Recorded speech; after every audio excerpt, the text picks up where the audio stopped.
Ya, tapi tanya Tuhan ya, kalau saya terus terang tidak tertarik dengan bisnis ini. Dari dulu kurang percaya dengan bisnis ini.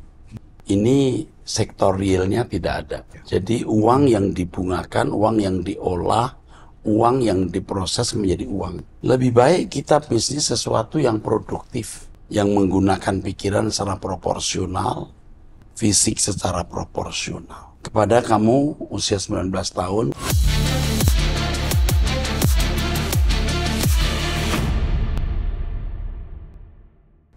Salam saudara, kembali mengikuti Abam.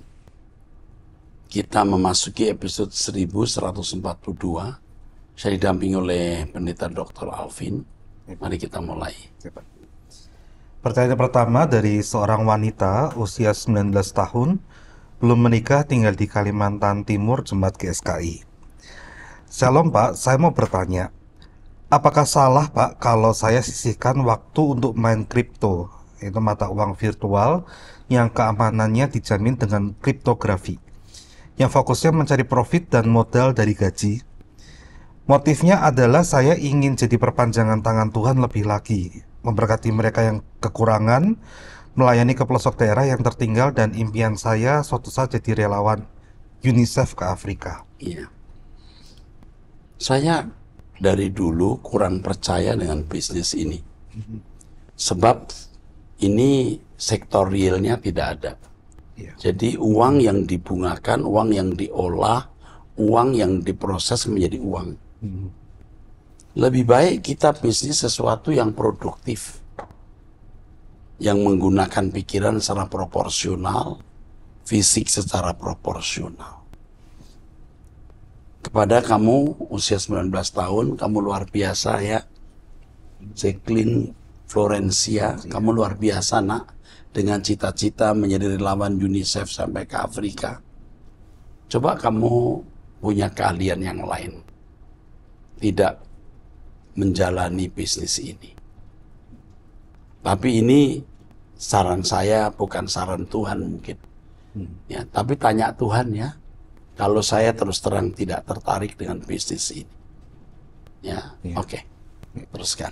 Berikutnya dari seorang pria usia 54 tahun, sudah menikah, memiliki 2 anak, tinggal di Sumatera Utara. Shalom Pak Eras yang saya sangat cintai, kagumi, dan yang menjadi teladan saya. Serta salam hormat saya juga untuk tim yang mendampingi Bapak. Izinkan saya sedikit bercerita tentang kecintaan saya terhadap pelayanan di belakang mimbar. Bagi saya, lebih mantap menyapu dan membersihkan gereja daripada mengambil pelayanan di mimbar, Pak. Karena jika sudah di mimbar, tidak serta-merta perkataan saya dengan kelakuan seirama, dan itu sangat melukai hati Tuhan. Oleh karena itu, Pak, saya mau pelayanan yang murni, tidak bersentuhan dengan uang dan pujian. Akhir-akhir ini cukup banyak pendeta-pendeta yang jatuh karena uang. Maaf jika ada pendengar Abam yang tersinggung. Sebentar. Kalau memang Tuhan taruh kamu di pelayanan yang tidak bersentuhan dengan uang, ya enggak apa-apa. Tapi saya cuma mengingatkan bahwa kita itu bukan mengatur diri sendiri. Kita diatur Tuhan. Seandainya nanti Anda dijadikan Tuhan seorang gembala, bersentuhan dengan uang, Anda bisa tidak jatuh kok. Jadi kita kalau mau menjadi perenang hebat, tidak menghindari ombak. Kita menghadapi ombak tapi bisa mengatasi ombak. Mestinya begitu. Oke. Saya sangat mencintai Tapanuli Raya semenjak mengenal GSKI karena ajarannya murni. Akhirnya kami merencanakan untuk mengadakan Bata Bermazmur di Tapanuli, dan itu sudah kami bicarakan dengan salah satu pendeta GSKI di Medan, Pak Yustan Silabannya. Iya. Oke. Juga secara khusus salah seorang pendeta yang selalu menjadi teman saya curhat tentang Tapanuli. Pak Sutarina Babannya. Kami sudah mempersiapkan semua dana ke sana dengan bantuan kakak saya. Ya, ini adik dari Ibu Maria Tambunan, Jemaat Setia GSKI Rehobot, Kelapa Gading. Oh iya. Sebenarnya saya memiliki kerinduan untuk membuat Bata Bermazmur di Tapanuli dan juga mau buka panti jompo di kampung, Pak. Tapi kami akan segera pindah ke Jakarta. Padahal kalau bikin Bata Bermazmur di Tapanuli, harus Bapak yang hadir. Semenjak saya ditahbiskan di Medan menjadi pelayan, saya semakin ingin menjadi pelayan yang mengikuti jejak Bapak. Apakah masih ada waktu dan kesempatan di usia saya yang sudah lansia ini? Belum, usiamu 54 belum lansia lah Dan jika di Jakarta, apa yang saya harus lakukan, Pak? Saya kan dari desa dan tinggal di desa yang tidak dapat jaringan. Saya kenal baik dengan pria ini yang mengasihi Tuhan dan sudah melayani Tuhan ini, Bapak Martua Tambunan. Ya. Lai adalah keluarga kami, maju terus Lai, minta petunjuk Tuhan, apa yang Tuhan mau lakukan. Mau di Jakarta, mau di Tapanuli, mau buka panti jompo atau yang lain, biar Tuhan yang pimpin. Mau buka Batak Bermazmur, biar Tuhan yang pimpin. Bagus kalau kita bisa bikin Batak Bermazmur, ya. Tentu kalau bikin Batak Bermazmur sebaiknya tetap dinaungi oleh Batak Bermazmur di Jakarta yang dipimpin oleh Ibu Evi Simanjuntak, yang tentu saya sebagai pembinanya. Oke, teruskan. Selanjutnya dari seorang wanita usia 26 tahun, belum menikah, tinggal di Kepulauan Riau, jemaat Protestan. Shalom Pak, saya mau minta pendapat Bapak. Saya anak kedua dari 3 bersaudara dan sejak TK sampai SMA, semua kebutuhan saya dicukupi oleh orang tua saya. Saat mulai kuliah, bapak saya dipecat dan akhirnya ekonomi keluarga kami sulit. Saya lulus dari kuliah dan mulai bekerja di tempat yang baik. Saya merantau jauh dari keluarga dan pada akhirnya sayalah yang membantu ekonomi keluarga kami. Saya yang melunasi semua hutang orang tua. Lalu saya membelikan mobil, membayar biaya kebutuhan rumah, membantu biaya kuliah adik laki-laki saya, termasuk kebutuhan hidup saya sendiri, karena kakak saya masih mencari pekerjaan. Untuk makan sehari-hari, bapak saya masih ada kegiatan-kegiatan dengan penghasilan harian. Sejujurnya, terkadang saya merasa seperti dimanfaatkan. Misalnya, mama saya membeli sarung kursi, lalu akhirnya saya juga yang bayar. Menurut saya itu bukanlah hal yang penting, karena kursinya masih baik-baik saja. Uangnya bisa digunakan untuk hal berguna lainnya. Saat saya pulang ke rumah, rasanya ada saja hal yang dibeli. Saya juga biasanya ditelepon kalau ada hal yang memerlukan uang, atau membicarakan tentang adik saya dan bukan menanyakan tentang keadaan saya. Tapi akhirnya saya menerima keadaan tersebut. Sejujurnya saya sangat tidak keberatan untuk membantu kebutuhan keluarga, karena hal itu juga bentuk syukur saya kepada Tuhan dan orang tua saya. Saya juga berdoa agar Tuhan memberi saya promosi di pekerjaan, jadi uang saya lebih banyak dan saya bisa berbagi lebih banyak juga. Mohon koreksinya Pak, saya tidak mau punya hati yang salah. Terima kasih ya Pak, Tuhan memberkati. Kamu Yusuf keluarga. Kamu Yusuf keluarga. Yusuf anak Yakub. Kamu bersyukur menjadi orang yang menopang keluarga. Tapi kamu juga jangan merusak keluarga dengan memberi tanpa batas. Kamu harus mengalokasi dana yang terbatas. Misalnya, saya tidak bisa membantu lebih dari sekian. Itu sudah merupakan kemutlakan. Misalnya kamu tidak akan membantu lebih dari 10 juta. Tapi bukan langsung 10 juta diberi. 3, 2, 4 misalnya. Jika ada hal yang nggak perlu, bulan depan. Atau sekarang saya belum bisa memberi. Mengenai sarung kursi, buat kamu mungkin tidak penting. Tapi bagi mamamu itu penting. Dan kamu jangan menganggap itu tidak penting. Itu kesenangan orang tua. Dan kamu harus membahagiakan orang tua. Jelas nggak? Ya, jelas, Pak. Kamu bantu orang tua, tapi dengan dana yang terbatas. Jika melampaui batas itu, kamu harus tunda. Bulan depan misalnya. Tapi kalau ada hal yang betul-betul tidak perlu, ajak bicara orang tua atau keluarga. Apa perlu beli ini? Harus diutarakan. Tapi dasarnya bukan kamu tidak mau. Kalau kamu sudah mengutarakan, mereka masih berkeras membeli barang itu, kamu harus mengalah. Yang penting orang tuamu bahagia. Kamu tidak akan pernah menjadi miskin. Tidak akan pernah. Kamu akan mendapatkan promosi jabatan dan pasti diberkati lebih limpah. Selamat berjuang, selamat mengabdi. Tuhan memberkati kamu. Oke. Berikutnya dari seorang wanita usia 58 tahun, memiliki dua anak, seorang penginjil tinggal di Sulawesi Utara, Jemaat Pentakosta. Iya. Shalom Pak, saya mempunyai anak perempuan yang sudah menikah. Waktu menikah, mulai dari hamil, dia sudah dipukul sampai babak belur oleh suaminya, dan hal tersebut terus terjadi sampai anak mereka kelas 4 SD. Suaminya ini tidak mau bekerja, hanya ingin hidup foya-foya dan mabuk saja. Setiap hari dia selalu minta uang kepada anak saya. Kalau tidak dikasih akan dipukul sampai seluruh tubuhnya membiru dan merah. Oleh karena itu anak saya mengambil keputusan untuk menceraikan suaminya tanpa sepengetahuan saya. Karena saya tidak mengajarkan anak saya untuk bercerai dan sekarang sudah sampai di pengadilan. Sekarang anak saya ini sudah hidup bersama lagi dengan seorang laki-laki yang juga sudah bercerai dengan istrinya. Oleh karena itu, waktu yang lalu saya sudah pernah mengajukan pertanyaan di ABAM. Pernah di episode 1033. Iya. Saya malu karena saya ini hamba Tuhan, Pak. Saya memberikan nasihat dan teguran kepada anak saya, tapi dia tetap juga mau hidup bersama dengan laki-laki yang sekarang. Mohon berikan jawabannya, Pak. Apa jalan keluar terkait anak saya ini? Anak saya hidup bersama dengan laki-laki yang sekarang sudah mau jalan 4 tahun. Hal-hal kecil yang anak saya rasakan dari perilaku suami yang pertama, saya tidak dapat menguraikan karena terlalu banyak. Terima kasih. Ibu, jangan mengukur anak ibu dengan ukuran baju ibu. Ibu hamba Tuhan, punya keteguhan hati, ketahanan, kesabaran. Anak ibu tidak seperti ibu. Yang kedua, ibu tidak mengalami penderitaan yang dialami anak ibu. Jadi ibu harus mengerti kalau sampai dia harus cerai. Ibu tidak bisa paksa dia untuk tidak cerai.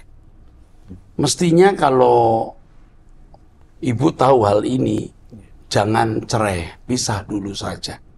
Dan ibu merawat anak ibu di rumah. Tetapi ini keadaan sudah begini rupa, anak ibu sudah kumpul 4 tahun dengan pria. Yang ibu lakukan sekarang diam. Saya juga sering menghadapi masalah yang saya mumet, judek, bingung, mampet, nggak tahu mau bikin apa. Di sini kita bergantung saja kepada Tuhan dan menantikan pertolongan Tuhan. Tuhan akan mengurai kekusutan seperti ini. Jadi saya tidak bisa memberi jalan keluar kecuali kalimat ini, ibu diam dan berdoa menantikan pertolongan Tuhan. Salah satu lagu yang saya tulis, kalimat depannya, dari jurang yang dalam, ku berseru kepadamu ya Bapa. Bapa, angkat aku kepadamu, mataku tertuju. Gitu. Hanya kau yang kuharapkan. Lakukan ini, Bu. Dan jangan menjadi berhala. Tetap melayani. Tidak usah malu. Kalau orang tahu keadaan ibu, tidak usah malu. Pelayanan ibu kualitasnya tidak ditentukan oleh keadaan anak ibu.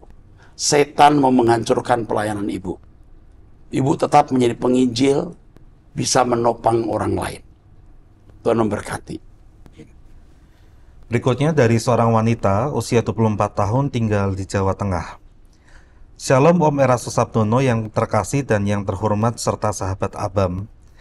Saya sudah tidak mempunyai orang tua dan sekarang saya tinggal di gereja bersama orang tua angkat yang Tuhan berikan kepada saya. Kegiatan saya sehari-hari membuat alat peraga sekolah minggu untuk mengajar dalam bentuk boneka tangan dan boneka jari. Contohnya tokoh-tokoh Alkitab seperti boneka Musa, Abraham, dan lain-lain. Saya juga menjual boneka tersebut untuk kebutuhan sehari-hari dan untuk sekolah. Saya juga terkadang berbagi kepada orang yang membutuhkan. Saya mau bertanya Om, beberapa waktu lalu saya mendengar khotbah dari seorang pendeta yang berkhotbah di GSKI Rehoboth Surabaya pada tanggal 14 Juli. Dalam khotbah, pendeta tersebut memberi kesaksian bahwa ada 12 wanita mendirikan sekolah sampai mencairkan BPJS dan mau jual ginjal. Saat mendengar khotbah itu, saya menangis karena masih banyak orang yang mencintai Tuhan dan melakukan sedemikian rupa untuk Tuhan. Saya belum bisa seperti mereka Om, tapi saya mau membantu mereka sebisa saya. Saya rindu berbagi alat peraga boneka tentang cerita Alkitab kepada beliau di sana untuk sekolah TK sampai SD. Mohon bisa dihubungkan dengan saya ya Om. Terima kasih Om, kiranya Tuhan Yesus memberkati Om dan keluarga serta memberkati kita semua. Amin. Ini wanita hebat ya. Ya. Namanya inisial saja. Iya. Dan tapi kita nggak sebut. Pendeta yang dimaksud adalah Johnny Kilapong, salah seorang pengurus sinode kita yang membawai sekolah-sekolah umum. Oke, terima kasih untuk kesediaannya berbagi. Senang bertemu dengan wanita hebat seperti Anda. Ya, Tuhan memberkati. Oke. Berikutnya dari seorang wanita usia 25 tahun, belum menikah, tinggal di Jakarta, jemaat karismatik. Shalom Pak Eras dan tim Abam, izinkan saya bertanya. Minggu lalu Oma sudah berpulang dan Oma merupakan seseorang yang baik ke semua orang. Selama hidupnya, Oma tidak pernah melakukan kejahatan dan tidak pernah berbuat macam-macam. Oma saya ini peduli sekali kepada saudara dan orang lain. Akan tetapi semasa hidupnya, dia belum menerima dan mengaku percaya dengan Tuhan Yesus. Kami sekeluarga sering memberikan ayat Alkitab, doa Bapa kami, membelikan Oma Alkitab, tapi Oma tidak menolak bahkan mau membacanya. Beberapa tahun yang lalu, Oma mulai melemah, tidak bisa turun dari tempat tidur, tidak bisa berjalan seperti sebelumnya, sulit untuk berbicara dan makan harus di blender. Sewaktu saya masih kecil, saya sangat dekat sekali dengan Oma. Oma meninggal bukan karena sakit, tapi lebih ke sudah tua dan sudah melemah. Saya terus berdoa kepada Tuhan, kalau memang yang terbaik buat Oma yaitu dipanggil Tuhan, kami semua ikhlas, karena Oma sepertinya juga sudah capek. Saya ingin bertanya, apakah Oma saya benar-benar bisa bertemu muka dengan muka atau masuk ke surga, walaupun semasa hidupnya belum mengaku percaya Tuhan Yesus? Lalu di manakah Oma sekarang? Karena Oma meninggal minggu lalu. Apakah Oma sekarang masih menunggu diadili Allah? Dan apakah ketika nanti saya sudah berpulang akan bertemu dengan Oma? Terima kasih Pak Eras, Tuhan memberkati. Kalau Oma kamu memang bukan umat pilihan, jadi bukan orang yang diberi kesempatan untuk bertumbuh sempurna seperti Bapak atau serupa dengan Yesus, perbuatan baik Omamu cukup membuat ia masuk surga menjadi anggota masyarakat. Tapi kita yang menjadi umat pilihan harus sempurna seperti Bapak, serupa dengan Yesus agar menjadi anggota keluarga kerajaan Allah yang memerintah bersama-sama dengan Yesus. Kalau saya melihat kesaksianmu dalam teropongan saya, dia masuk menjadi anggota masyarakat kerajaan surga. Kamu bisa bertemu dengan dia suatu hari. Oke. Berikutnya dari seorang wanita usia 45 tahun, belum menikah, tinggal di Sumatera Utara, jemaat GSKI. Shalom Bapak Gembala yang saya hormati dan saya hargai beserta tim Abam. Pak, saya mempunyai keponakan yang paling besar baru masuk kuliah. Ternyata dia berpacaran dengan orang yang beda agama. Kami sekeluarga sangat kaget karena dari kecil keponakan ini sangat disiplin dalam pengajaran di dalam gerejanya. Pada akhirnya keponakan saya ini disuruh keluar dari kuliahnya oleh gembala dan orang tuanya. Bagaimana saya harus mengambil keputusan ya Pak? Karena saya memikirkan masa depannya dan memang tidak sedikit uang yang saya keluarkan untuk kuliahnya. Saya takut keponakan saya ini tidak ada lagi keinginan untuk berkuliah lagi, karena dia sempat berkata kepada mamahnya, sudah cukup saya menurut apa yang mama bilang dari SD sampai SMA. Apa yang harus saya putuskan Pak? Terima kasih kepada Bapak Eras dan tim pelayan Abam, kiranya Tuhan memberkati pelayanan Bapak dan tim. Mestinya cara menangani pria ini tidak harus menghentikan dari kuliah. Menghentikan dia dari kuliah tidak membuat dia putus hubungan dengan pacar yang beragama lain. Dia bisa lebih dendam dan sengaja pindah agama. Ya, diberhentikan oleh pendeta dan orang tuanya. Ini langkah tindakan yang salah. Apakah dengan menghentikan dia kuliah, dia tidak pacaran lagi? Kalau tidak dengan si A, bisa dengan si B yang agamanya beda. Kamu mestinya tetap mendukung dia kuliah. Dia masih muda ya. Iya. Kau mendukung dia kuliah. Dan kau bimbing dia. Ajari dia untuk setia kepada Tuhan Yesus. Baru berpacaran, belum sampai menikah. Memang kita harus sudah serius menangani keluarga kita yang berpacaran dengan agama lain. Tapi tidak dengan cara kasar seperti ini. Dukung dengan kasih sayang. Sampai dia berutang kebaikan kepadamu. Dan dia tidak akan tega pindah agama. Bukan hanya demi Tuhan, demi kamu yang kelihatan. Yang akhirnya tentu nanti demi Tuhan dia tidak akan berkhianat. Oke, cukup jelas ya? Iya. Tuhan berkati. Oke. Berikutnya dari seorang wanita usia 29 tahun, belum menikah, tinggal di Jakarta, jemaat GSKI. Shalom Om Eras yang saya kasihi, saya mau bertanya. Mohon maaf jika sedikit menyinggung, tetapi saya merasa kurang sejahtera jika tidak mendengar penjelasan lebih dalam dari Om Eras. Om Eras pernah berkhotbah di doa malam tanggal 12 Juli, sekitar menit 1:5228 dengan kalimat, kalau ada orang yang mengganggu pekerjaan Tuhan di sekitar saya, Anda doakan dia miskin, sakit, dan mati. Apakah ini selaras dengan firman Tuhan? Bagaimana dengan hukum mengampuni musuh? Dan apakah saat mengingat kesalahan masa lalu kita yang lebih banyak menyakiti perasaan Bapa, kita juga layak mengatakan hal seperti itu terhadap sesama?